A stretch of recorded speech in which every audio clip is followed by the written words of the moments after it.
नमस्कार।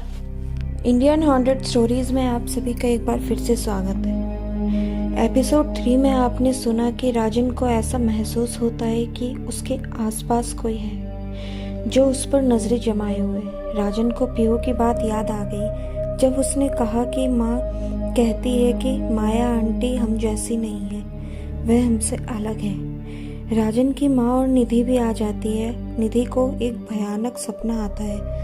उस सपने में उसने 2 लाल आंखें देखी थी जो पर्दे के पीछे से उन लोगों को झांक रही थी। वह आंखें किसकी थी और इन दोनों को क्यों देख रही थी, ये सब जानने के लिए देखिए हमारा चौथा एपिसोड। राजन निधि को शांत करके सुलाने की कोशिश करता है। निधि धीरे धीरे गहरी नींद में सो जाती है। फिर राजन भी गहरी नींद में सो जाता है। फिर राजन को अचानक महसूस होता है कि माया उसी के पास लेटी हुई है, उसे ही देखी जा रही है। राजन गहरी नींद में था पर फिर भी असहज उसको महसूस करता है। माया राजन के करीब आने लगती है। माया की आंखें सिर्फ राजन को ही देख रही थी और राजन की भी आंखें सिर्फ माया को ही। राजन गहरी गहरी सांसें लेने लगता है और उसको पसीने आने लग जाते हैं। अब माया राजन के इतने करीब थी कि वह दोनों एक दूसरे की सांसों की गर्माहट को महसूस कर सकते थे और राजन को कुछ अजीब आवाजें भी आ रही थी जो सामान्य नहीं थी।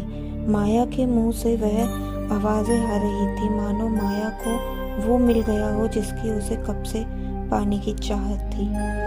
आज उसके मन की तृप्ति पूरी होने वाली ही थी। राजन नींद से उठना चाह रहा था पर न जाने क्यों उठ ही नहीं पा रहा था। माया उसके और करीब आकर गर्दन के पास फिर से उसने अपने अधरों को रख दिया। जब माया ने अपने अधरों को गले से हटाया तो राजन की नींद टूट गई। राजन बहुत असहज लग रहा था, वो पसीने से भीगा हुआ था। अचानक ही राजन का हाथ अपने गले पर चला गया। उसने जब अपने हाथों को देखा तो उस पर हल्का सा खून लगा हुआ था। राजन यह सब देखकर डर गया। राजन तुरंत उठता है और लाइट ऑन करके शीशे के पास जाकर अपना गला देखता है। उसके गले पर घाव बन गया था। उसे जलन भी महसूस हो रही थी। राजन मन ही मन सोचने लगा कि यह घाव कहाँ से हो गया, चोट भी नहीं लगी तो यह कैसे हुआ।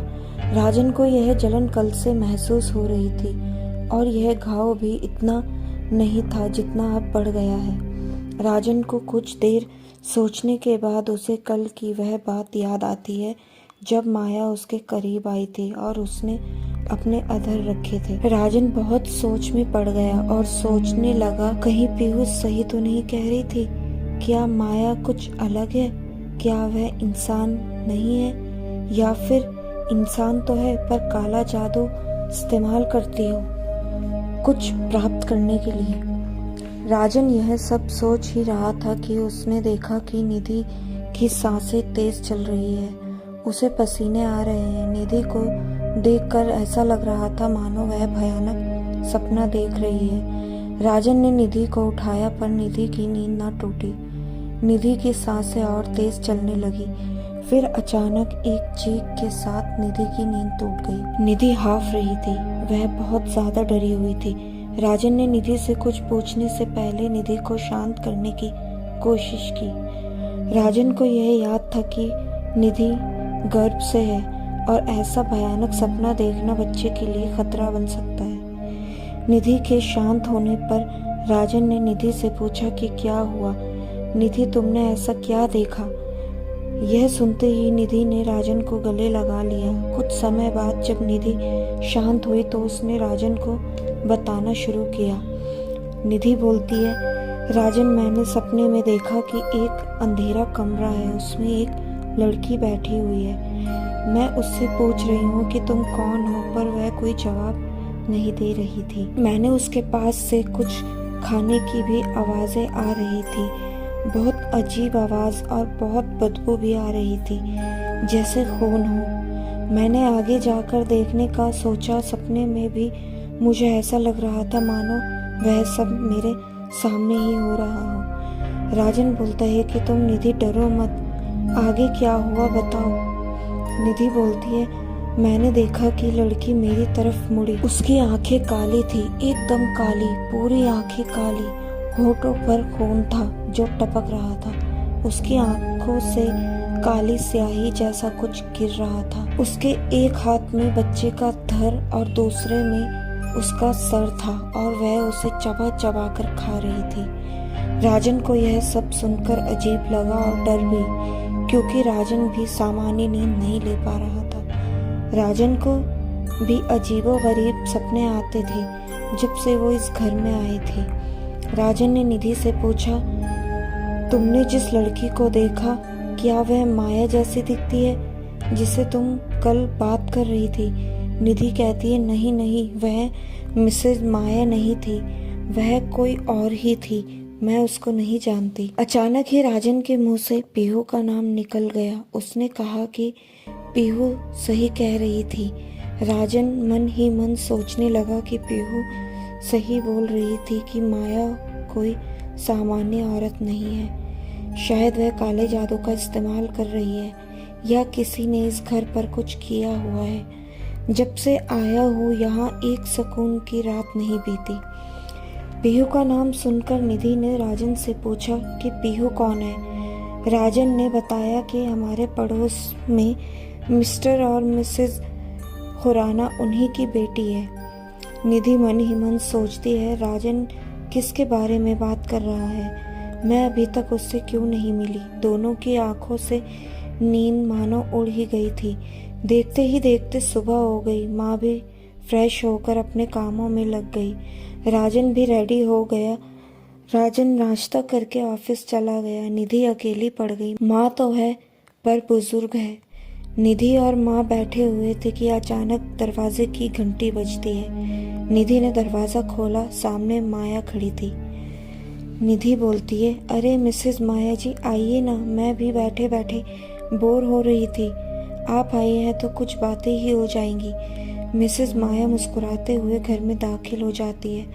कहने लगी कि आपके आने से तो मुझे भी काफ़ी फ़ायदा हुआ है। मुझे भी बात करने के लिए कोई मिल गया है। निधि चाय बनाकर लाती है और फिर दोनों में बातें शुरू हो गई। निधि बोलती है, हम तो यहाँ नए नए आए हैं, आपको कितना वक्त हुआ है?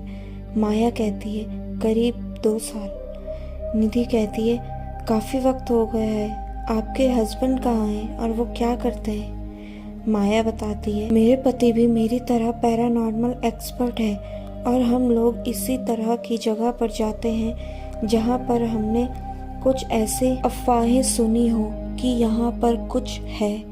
निधि कहती है, इसका मतलब आपने इस जगह के बारे में भी सुना है? आपके पति कहाँ हैं? माया बताती है, मेरे पति को भानगढ़ पर डॉक्यूमेंट्री बनाने का ऑफर आया है तो वहाँ चले गए। उन्होंने कहा कि भानगढ़ बहुत बड़ी जगह है, इससे अच्छा ऑफर उन्हें कहीं नहीं मिलने वाला। निधि बोलती है, अरे भानगढ़ तो वही है ना जो राजस्थान में है? वही कोई भूतिया जगह है ना? वहाँ तो कोई राजकुमारी रत्नावती और किसी तांत्रिक की आत्मा है। माया बोलती है, सुनने में तो यही आता है पर सच क्या है यह नहीं पता। और वहाँ के अभिलेखागार वालों ने भी एक बोर्ड लगाया हुआ है कि शाम के बाद यहाँ रुकना मना है। निधि रोमांचित होते हुए कहती है, सुनने में तो अच्छा लग रहा है पर क्या आप लोगों को डर नहीं लगता? माया कहती है, डर तो लगता है पर पता नहीं क्यों यह आकर्षक भी लगता है। निधि कहती है, अच्छा वो तो है ही, और बताइए इस जगह के बारे में बताइए।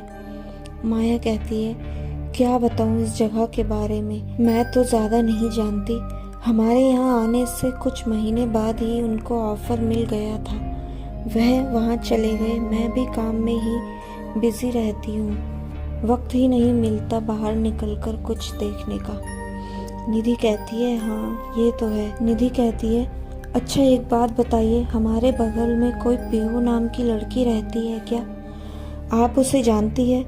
मैंने राजन के मुंह से उसका नाम सुना था। माया कहती है, पीहू आपके बगल में? आपके बगल में तो क्या पूरे मोहल्ले में भी पीहू नाम की कोई लड़की नहीं रहती? और आपके बगल में तो कोई रहता ही नहीं। आपके पड़ोस वाला घर में तो ताला कब से पड़ा है, वह सुनसान है। निधि बोलती है, तो ये किस बेहू की बात कर रहे थे? बोल रहे थे कि बगल में ही रहती है। कुछ देर बाद बातें करने के बाद माया वहां से चली जाती है। शाम हो गई थी। निधि भी राजन के आने से पहले नाश्ता तैयार कर लेती है। फिर राजन भी आ जाता है और सब साथ बैठकर चाय पीते हैं। चाय पीते पीते आपस में बातें हो रही थी। तभी निधि ने राजन को बताया कि माया जी आई थी। हमने काफी बातें की। माया का नाम सुनकर राजन को बहुत गुस्सा आया, पर उसने जाहिर नहीं होने दिया और सोचने लगा कि क्या चाहती है माया, क्यों पीछे पड़ी है हम लोगों के। राजन ने इतना मन में चलते हुए भी निधि को कोई एहसास ना होने दिया और मुस्कुरा कर निधि को देखने लगा। कुछ समय बीतने के बाद निधि ने राजन से कहा कि मैं कुछ देर में आ रही हूँ। राजन ने निधि से पूछा कि वह कहाँ जा रही है। निधि ने कहा कि मिसेस माया जी अपना कुछ सामान भूल गई है, वही देने जा रही हूँ। और निधि मुस्कुरा कर चली गई। राजन निधि को रोकना चाह रहा था, पर ना जाने क्यों नहीं रोक पाया। निधि ने दरवाजे की घंटी बजाई। माया जी ने मुस्कुराते हुए दरवाजा खोला। अरे निधि जी, आप आइए आइए। निधि माया के घर में दाखिल होती है। देखती है कि माया के घर में काफी अंधेरा है, मोमबत्तियां जल रही है और भगवान की तस्वीरें रखी हुई है। माया कहती है, बैठिए निधि जी। निधि बैठ जाती है और माया का सामान लौटा देती है। दोनों के बीच बातें होने लगती है। कुछ देर बाद माया निधि से कहती है कि बुरा मत मानिएगा, पर मुझे लगता है अब आपको घर चले जाना चाहिए। काफी देर हो रही है और शाम का वक्त यहाँ पर सही नहीं। निधि माया की इस बात से सहमत हो जाती है और घर के लिए निकल जाती है। राजन घर पर ही बेचैन हो रहा था, क्योंकि 3 घंटे हो चुके थे और निधि अब तक घर नहीं लौटी। राजन माया के घर के लिए निकल पड़ता है। आखिर कहाँ रह गई थी निधि? वह घर क्यों नहीं आई? आज के लिए इतना ही। आगे की कहानी जानने के लिए हमारे चैनल को आप सब्सक्राइब ज़रूर कीजिए और वीडियो पसंद आए तो लाइक ज़रूर करें। धन्यवाद।